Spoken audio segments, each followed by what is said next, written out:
साल 2013 जून का अंतिम हफ्ता। देवभूमि उत्तराखंड में आई प्रलय के बाद बचाव कार्य जारी था, जिस प्रलय में 4 से 5 हजार लोगों की जान जा चुकी थी। सबसे ज्यादा प्रभावित क्षेत्रों में था रुद्रप्रयाग। शहर के तमाम अधिकारी बचाव कार्य में लगे हुए थे, अलग अलग जगहों की स्थिति समझ रहे थे। इसी बीच शहर के एसडीएम मंदाकिनी नदी पर बना पुल पार कर रहे थे। अचानक पैर फिसला और नदी में गिर गए। बहाव तेज था, इसलिए पल भर में गायब हो गए। घंटों सर्च ऑपरेशन चला पर कुछ पता नहीं चला। हर जगह बातें होने लगी कि सरकार अपने अधिकारियों को ही नहीं बचा पा रही है तो लोगों को कैसे बचाएगी। तब सेना और आपदा प्रबंधन के अधिकारियों ने एक हल निकाला। 95 किलो की 3 मैनिक्यून तैयार कराई गई, क्योंकि डूबने वाले अधिकारी का वजन 90 से 95 किलो था। थोड़े थोड़े समय के अंतराल पर तीनों मैनिक्यून वहीं से फेंकी गई जहां से एसडीएम साहब गिरे थे। एक बार फिर तलाश शुरू हुई। पहली मैनिक्यून का तो पता ही नहीं चला, दूसरी के कुछ टुकड़े ही मिल पाए। तीसरी मैनिक्यून जहां और जिस हालत में मिली वो देखकर सभी सिहर गए। नदी के जिस छोर पर मैनिक्यून मिली वहां लगभग 200 लाशें पड़ी हुई थी, नग्न, अर्धनग्न और सड़ी गली लाशें। ये कहानी एक बड़ी फिल्म का ट्रेलर मात्र ही है, और फिल्म का नाम था देवभूमि उत्तराखंड की केदारनाथ त्रासदी। ट्रेलर का जिक्र मिलता है एक पत्रकार मंजीत नेगी की किताब केदारनाथ से साक्षात्कार में। लगभग 5000 मौतें सरकारी आंकड़ों के हिसाब से, रिपोर्ट्स और लोगों की माने तो 10,000 से कम नहीं। लगभग 11,000 मवेशियों की मौत, 1300 हेक्टेयर जमीन तबाह, 9 नेशनल हाईवे, 2385 सड़कें, 172 छोटे बड़े पुल और 2100 से ज्यादा घर तबाह हो गए। ऐसे ही अगस्त 2021 में चमोली में ग्लेशियर फटने से तबाही हुई। धौलीगंगा और अलकनंदा में इतना उफान आया कि 150 लोग बह गए। 2023 में ही आदि शंकराचार्य के पीठ और भगवान बद्रीनाथ की शीतकालीन गद्दी कहे जाने वाले धार्मिक और पर्यटन स्थल जोशीमठ का धंसना, जिस पर हमने एक वीडियो भी बनाया था, लिंक आपको डिस्क्रिप्शन में मिल जाएगा। अच्छा बात नहीं है। लेकिन इन बातों का जिक्र हम अभी क्यों कर रहे हैं? इसकी एक बड़ी वजह है। कुछ दिनों पहले उत्तराखंड के कुछ शहरों में भारी बारिश हुई थी, जिसमें एक शहर था चमोली। बारिश के चलते ऋषिकेश बद्रीनाथ गंगोत्री हाईवे बंद किया गया था। देहरादून और ऋषिकेश में भी बाढ़ जैसे हालात हो गए थे। रुद्रप्रयाग के गौरीकुंड में भूस्खलन हुआ था। बाढ़ से 251 रास्तों समेत प्रदेश के कई स्टेट और नेशनल हाईवे प्रभावित हुए थे। अब बारिश के बाद बाढ़ एक सालाना प्रक्रिया बन गई है। लगभग हर साल उत्तराखंड से बाढ़ की खबरें सामने आती हैं। पहले ऐसी आपदाएं उतनी फ्रीक्वेंट नहीं थी, पर अब हैं, और ये चिंता की बात है।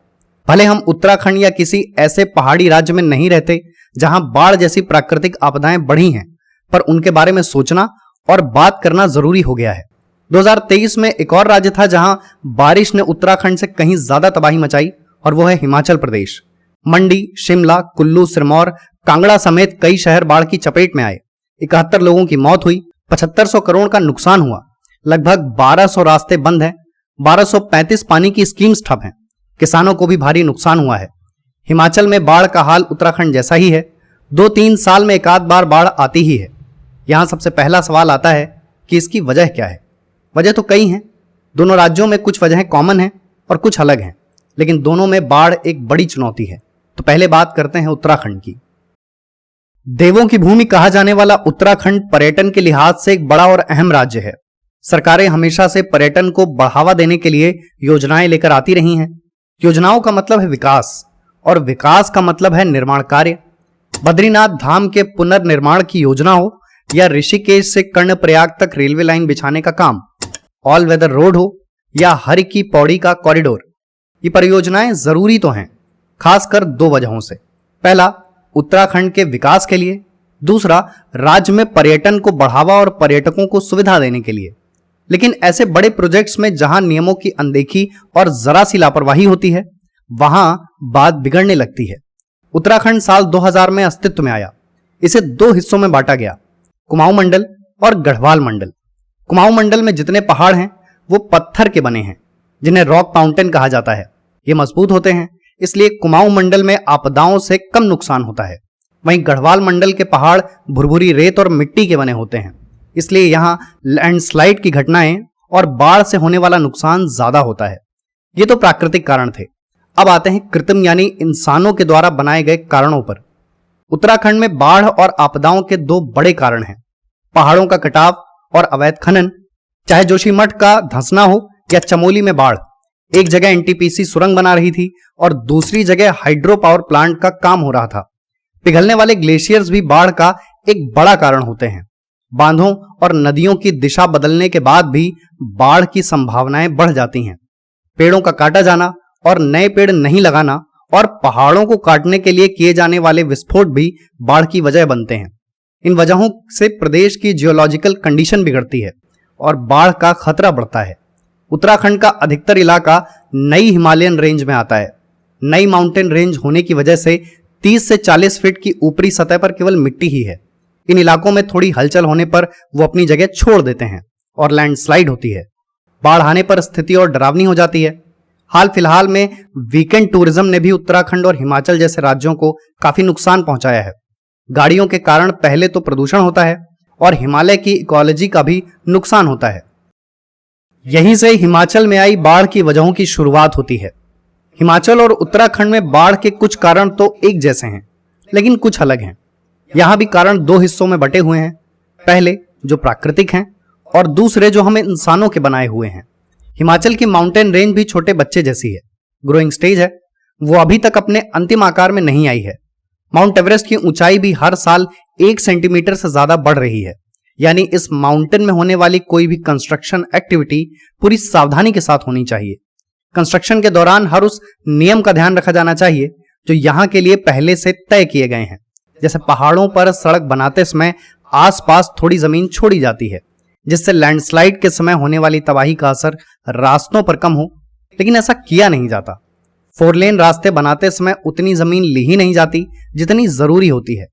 पहाड़ों की वर्टिकल कटिंग से बचने के लिए भी सड़क के आसपास जमीन छोड़ना जरूरी होता है। अब वर्टिकल कटिंग क्या है, ये समझना बहुत मुश्किल तो नहीं है, क्योंकि यह प्रक्रिया नाम से ही स्पष्ट हो जाती है। जिन पहाड़ों को चौड़ाई में न काटकर लंबाई में काटा जाए, जैसे ये पहाड़ों पर बने ऐसे रास्ते सामान्य रास्तों से कहीं ज्यादा रिस्की होते हैं।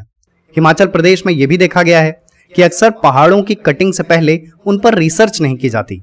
यहाँ के कई शहरों में चिकनी मिट्टी है। 4 लेन रास्ते बनाते समय इस मिट्टी को सड़क में डंप किया जाता है। बारिश में ये मिट्टी फूलकर ऊपर आ जाती है। फिर जगह जगह लैंडस्लाइड और जमीन धंसने की खबर आती है।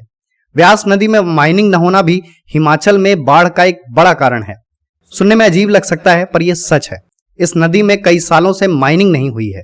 नतीजतन इसका रिवर बेड फैलता जा रहा है। इससे नदी का सरफेस एरिया बढ़ा है। जो पानी नदी के बीचों बीच बहना चाहिए था, वो नदी के किनारों पर बहता है। माइनिंग कंपनीज अपना सारा मलबा नदी में डंप करती हैं।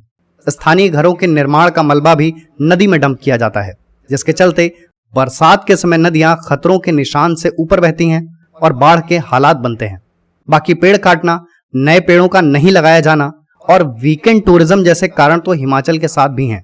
हिमाचल प्रदेश में भी पर्यटन एक अहम पहलू है, जिसे नजरअंदाज नहीं किया जा सकता है। सरकारें उसका पूरा ख्याल भी रखती हैं।